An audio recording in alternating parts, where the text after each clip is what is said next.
Welcome to Nevada Newsmakers. I'm Paul Enos, filling in for Sam Shad. Today we are doing a 2019 preview. New governor, new Congress, and a new presidential political election coming up with our power pundits, Herzik, Trey Abney, and Don Tatro. That's next on an all-new Nevada Newsmakers. All systems check. All right, Sam, let's go check out some D&D roof. Hey, Ken. From up here, you can really tell the difference a quality D&D roof makes. You're right, Sam. With our experience, knowledge, and staff, nothing compares to a D&D roof. Hey, look down there. It's our D&D roofing crew. I'll bank the plane so you can get a closer look. Sam! You watch your company's bottom line, and I'll cover the top of it. Nearly 200,000 Nevadans work in retail businesses, supporting families and the community.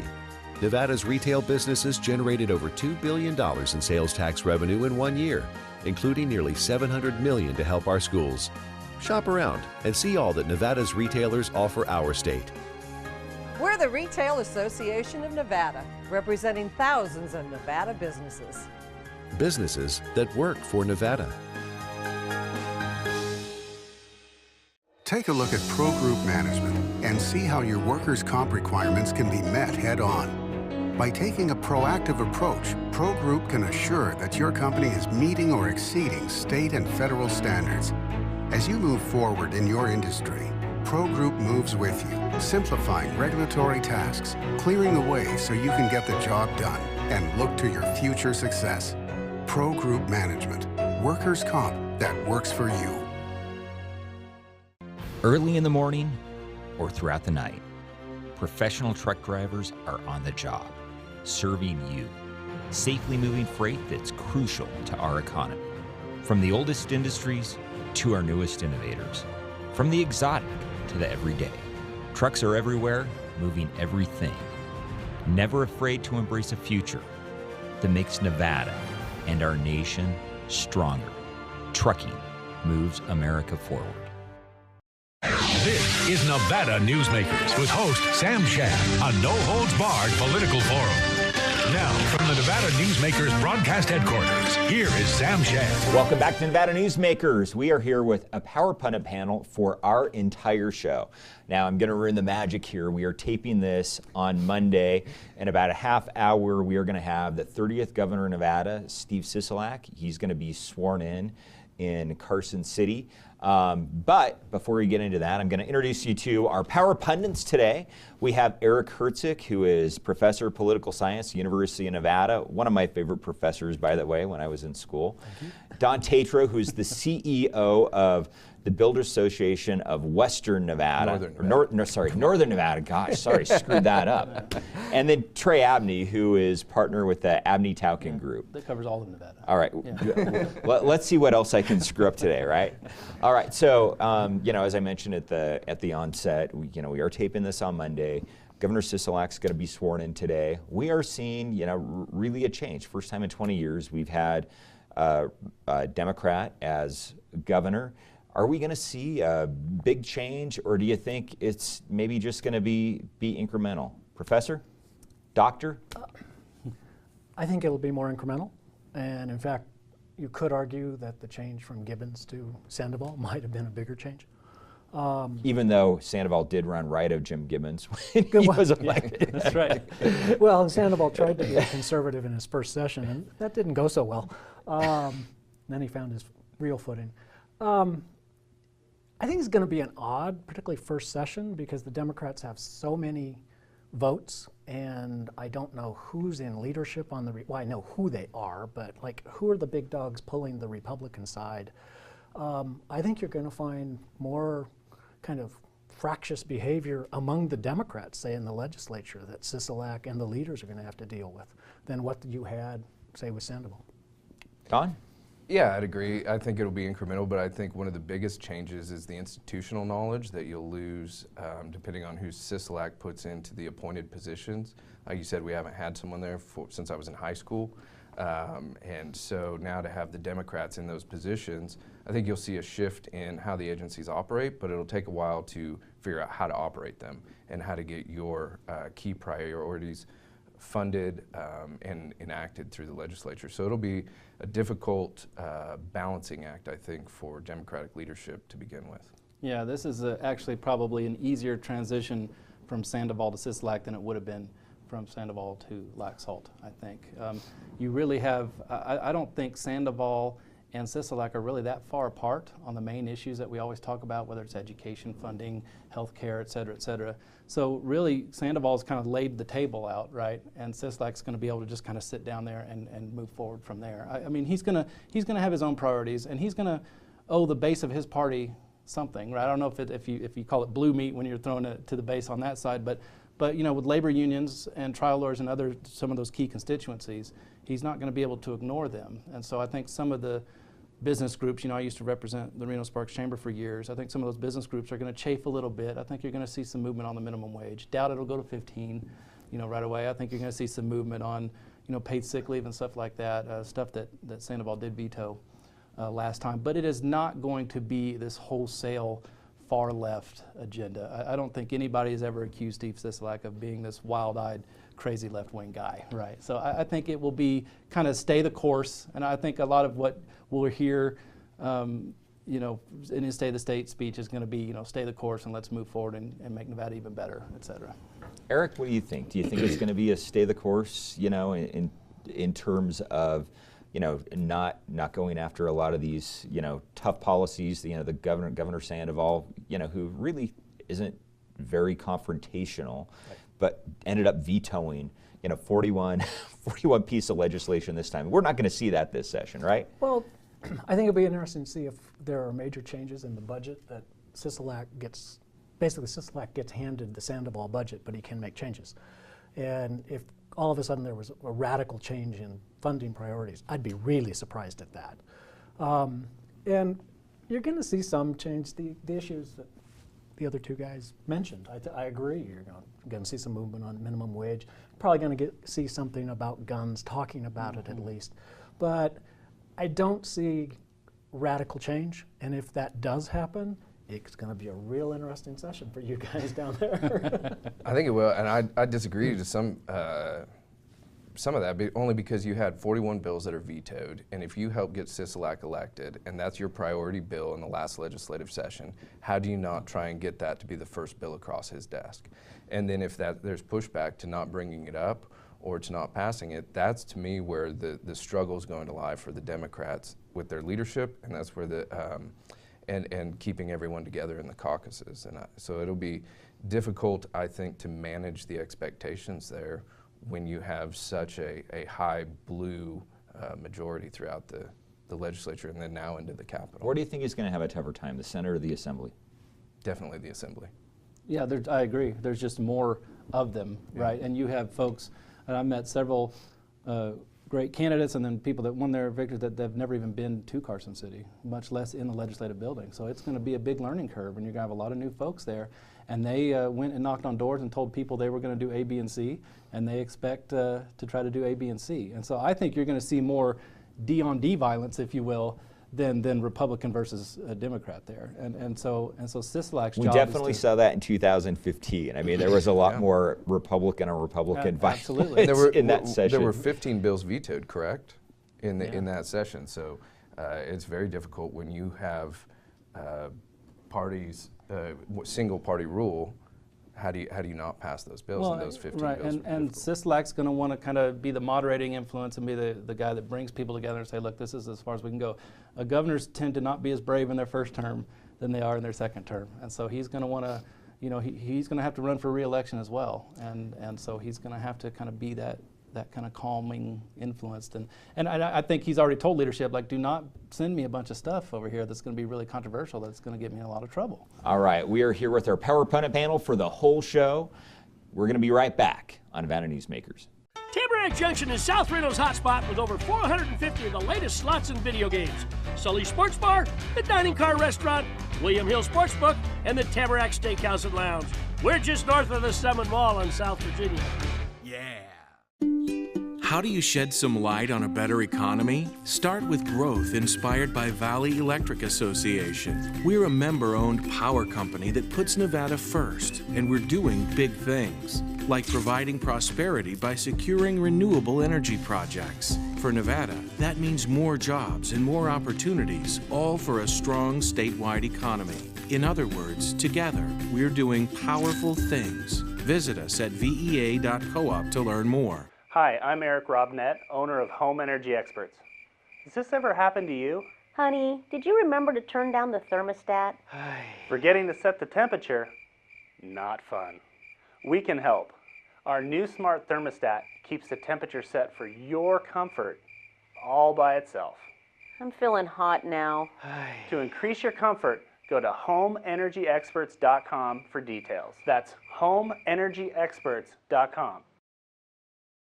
The signs and symptoms of cataracts can start out small with subtle changes in your vision. So don't wait. Be proactive and take your vision into your own hands. If you're experiencing the onset of cataracts or just have questions, contact your eye care professional or call Eye Care Associates of Nevada today. Dr. Hiss has years of experience specializing in the surgical correction of eye disorders and has completed over 84,000 vision correcting procedures. At Eye Care Associates of Nevada, we'll change the way you look at the world. The Tamarack Junction Steakhouse is known for signature steaks, handcrafted cocktails, and world-class wines. Join us Thursdays and Friday nights from 4:30 to 6:30 in the Steakhouse Lounge for live music, gourmet plates, and well-priced wines, just north of the Summit Mall on South Virginia. This is Nevada Newsmakers. Welcome back to Nevada Newsmakers with our Power Pundit panel, Dr. Eric Herzik, Don Tatro, CEO of the Builders Association of Northern Nevada. Correct. Got that correct. Trey Abney, partner with Abney Tauchen Group. Yeah. See, I'm always screwing this up. Got my name in it. How'd you get this job anyway? Right? I don't change jobs. So. So you get for a substitute host, I guess. So hey, as we sit here, I think we're in day 19 of the shutdown. When you guys see this on air on Wednesday, we're probably going to be in day 21 of the shutdown. Unless you guys see, any chance for a compromise in sight. Not at all.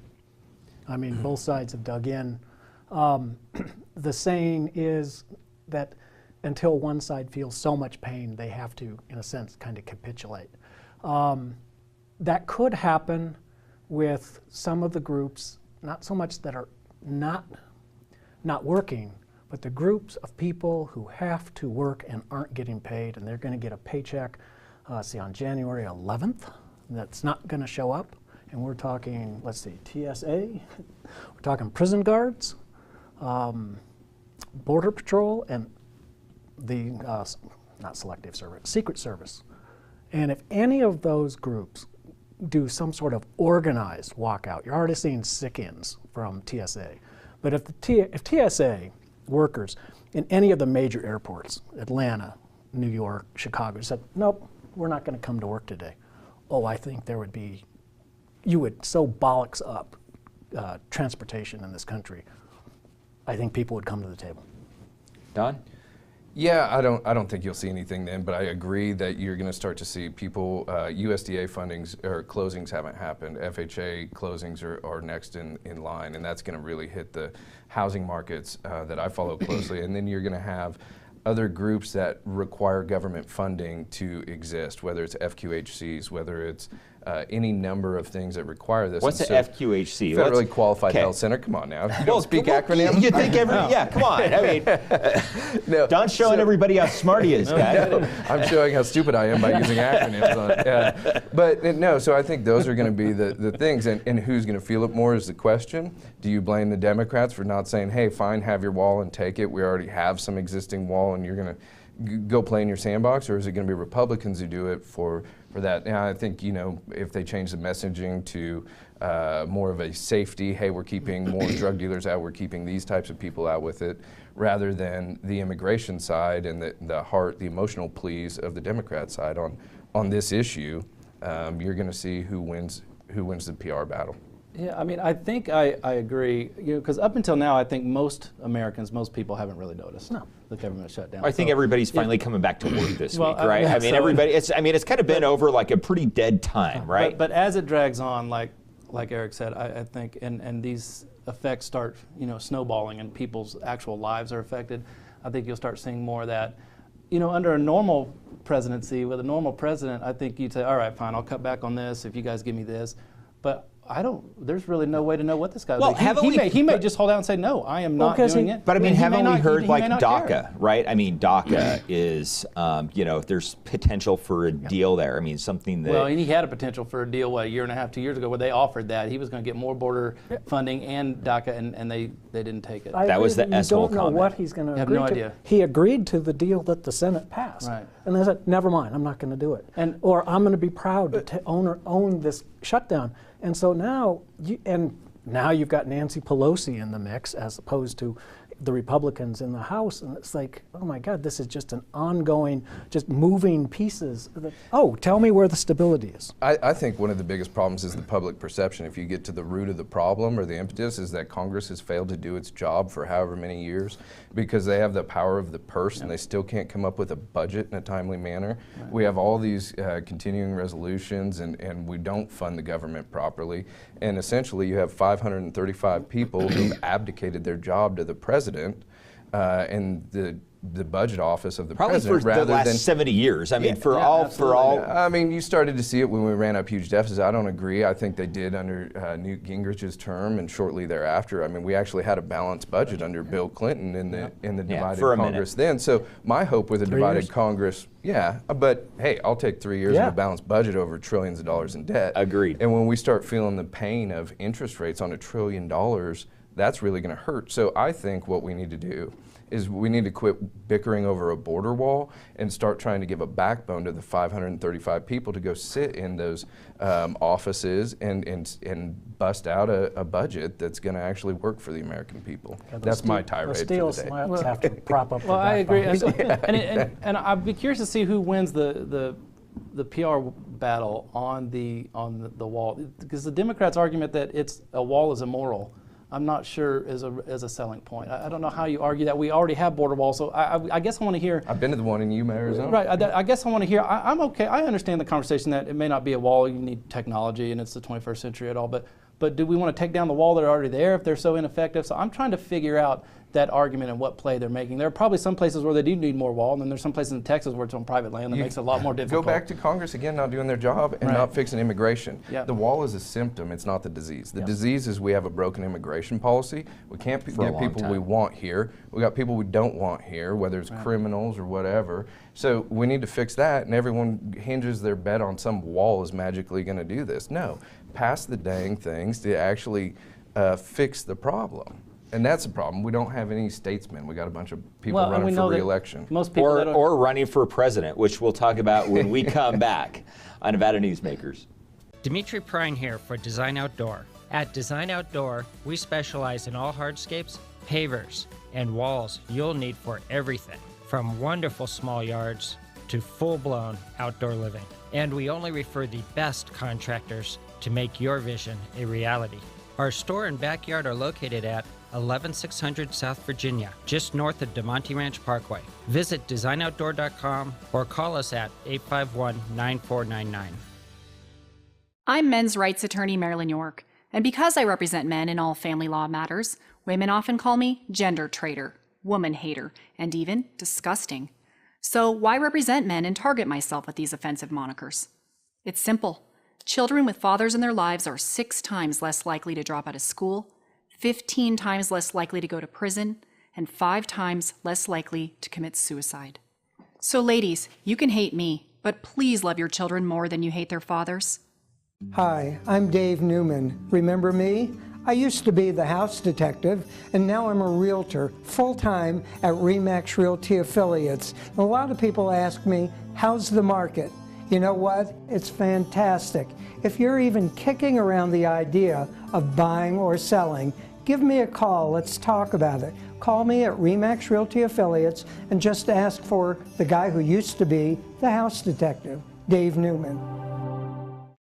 Everyone is talking about opioids, but they're not the only drugs that can be harmful if taken in large quantities or not as prescribed. You also need to be aware of side effects from anxiety drugs, muscle relaxants, sleep aids, and stimulants. Mixing prescription drugs with other drugs or alcohol can be dangerous. If you take an Ambien with a glass of wine, it may be enough to stop you from breathing. Prescribed drugs can be just as dangerous as illegal drugs. Take medications only as directed. This is Nevada Newsmakers. Welcome back to Nevada Newsmakers. We are back with our last segment, Power Pundit Panel. Dr. Eric Herzik, University of Nevada, Don Tatro, CEO of Builders Association of Northern Nevada, and Trey Abney, partner with the Abney Tauchen Group. Third time's a charm. Good job. Boom. All right, I got it. No mistakes. All right, so hey, we are, even though we're just, a few days into a new session of Congress, we are going to start seeing everybody announce for president, at least on the Democratic side. I mean, maybe John Kasich, sure, Mitt Romney, Paul Ryan, who knows, Yeah. But, at least on the Democratic side, we've had our first announcement with Elizabeth Warren, where she had to grab me a beer. Yeah, I mean, just, I love that colloquial, It came off as very authentic. Yeah. So Harvard professors, of the people. Yeah. So let's talk. You're not a Harvard professor. So let's talk. Do you think there is? I mean, Howard Dean, back in 2004 was the guy who caught fire early on. I mean, are we going to see anybody out there that we think is going to catch fire and be able to go the distance through 2020 on the donkey side? Well, somebody's got to, and so, but I have no idea who it's going to be because you've got a bunch of retreads, and I say that I mean that as negatively as it may have sounded. I mean, you've got these people who are too old. Joe Biden, who I like, okay, fine, but I mean, what is he, in the 70s? Elizabeth Warren's not young. Bernie Sanders, Bernie Sanders is younger than Nancy Pelosi. No, he's not. Yes, he is. I thought Bernie was 80. No. Well, and that's just it. And Nancy, look at the leadership of the Democratic Party right now, and it's very old. And yet, all these candidates who won and are energizing the party are very young. And so it's a case of you've got this mismatch of almost a generational mismatch, and that is just not good for the Democrats going forward. But I think you have that in every party right now because you're having a generational shift. Baby boomers are retiring, people are coming up. So that's when you get the Paul Ryans, that's when you get your younger leaders. I thought George W. Bush right? was going to be our last baby boomer president. Yeah. And I was wrong there. No, and I don't think everyone, though, back to the original question, is just craving another political campaign season like mad right now. No, I think that's awful. And this first couple years of the Trump presidency felt like 20. So 2 years from now, I have no idea where we're going to be. You're getting as gray as I am. I know, right? Between kids and politics, this is not working out. But I'll take it as long as I have it. And anyway, I think that's it. When you have a front runner come up, they usually fizzle. They burn bright and crash hard. You have Howard Dean who did it. You have anyone. It's just like when you watch bike racing, if you do that, the person in the lead usually tires out because they're taking up all the energy and they get the first arrows, and then people can Trey, is there anybody that you see who catches fire? I mean, if somebody were to ask me today who we think the Democratic nominee is going to be, I'd say it's probably going to be Beto O'Rourke. It could be. He's kind of in that Obama mold, right? Young and getting everybody excited. But again, if so many people talk about you so early, I think that's a problem. I think what's interesting though is the Republican side. I don't know if Donald Trump runs again. I'm just going to put that out there. I don't know if he runs again. But if he does, there is no way that a Kasich or Ryan or anybody else is going to be able to beat him in a primary. I think if he gets a wall, he's not going to run. He's going to say, I got my wall, I fixed it. I did That everything. could be. But if he got my wall, got rid of ISIS, got rid of regulations. He could probably say that right now. So I did. He could just say done. it. Yeah, he could just say it. Yeah, so it's good. But I don't think that anybody has a prayer to run against him in a primary in the base of that party. They're going to be Trump people, and everybody else is just going to look like wusses, if you will. And he will say whatever he needs to say to attack them in whatever way possible. And so, if he runs again, he's the nominee. You're not going to have a third-party insurgency. I mean, people try to do it, and it just doesn't work. But I would agree that you might get somebody challenging him, but it's just not a realistic challenge. It's less realistic than when Pat Buchanan ran against George H.W. Bush, and that hurt George H.W. Bush. With Trump, the Republican Party, for better or for worse, is Trump's party. Yeah. And they're going to live with that and die with that. And I don't see a challenge on the Republican side, but I also don't see Trump walking away. I mean, we're 2 years in, and some of the things that he's managed to walk through and the minefield that he has is amazing, but eventually the scrutiny, the pressure, and like you said, if he even wants to run again, or one of these investigations. Although I don't know. I mean, I'm kind of going. The press has declared this guy dead. Yeah, I think the so Democrats think. I think the Democrats think he's done. He is not done. No. Would I be surprised if he won re-election? No. No, I wouldn't either. Not at all. And then I think the Beto's biggest problem is you lost Texas. He didn't win. If he'd have made it like Barack Obama did, and now he's a sitting senator who passed one bill. You have a better. But he's good looking, he skateboards, and he's got a great nickname that sounds ethnic. He's not legislating now. I think that makes it a lot harder. Yeah. Anyway, I'm not going to touch that. But I don't know who you have. You're going to have like the Republicans did, where they have a 16-person primary and they had 3 debates. Oh, I'm guessing 30. Yeah. Well, by the time you get there, you'll probably have 16 who have made it to 1.2% name recognition. Yeah, they're talking about having multiple nights to fit all of the of debates to fit them all in. And gents, that's where we're going to have to leave that. Thank you very much. We're going to be back on Nevada Newsmakers. A bird's eye captures its surroundings at different heights. At Brian Culpa Photography, we can make your imagination soar over buildings, parks, cityscapes, and beyond. Brian's images tell the story and get the job done. If you need a new perspective to tell your story, contact Brian today. Brian Culpa Photography. Experience the bird's eye view at brianculpaphotography.com. Hi, my name's Marilyn Miner, and I'm sure you'd agree that Nevada's a very special place to live. I was born here, and my husband and I have raised our family here. I feel it's a privilege to live and work in the Truckee Meadows. I especially enjoy helping my clients reach their real estate goals. Sometimes the smallest details provide the greatest satisfaction. I'd be complimented to talk to you about your next move. Call Marilyn Miner at Dixon Realty, 742-1280, or log on to marilynminer.com. St. Ives Florist, for every holiday and every special occasion. For romance. Custom home design. We have the largest selection of fresh flowers in northern Nevada. And we also offer a large selection of unique gift items.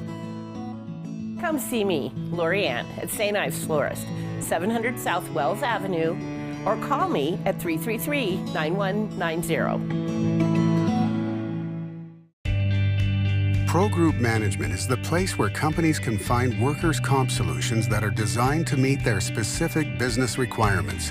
As regulations evolve, Pro Group takes a proactive approach to clear the path to make sure your business stays ahead of the curve. Knowing your workers' comp program is optimized, you can focus on other important matters related to your growing business. Pro Group Management, workers' comp that works for you. I'll be back tomorrow with economic theorist and entrepreneur Dusty Wunderlich. That's tomorrow on an all-new Nevada Newsmakers. Thanks for watching and listening.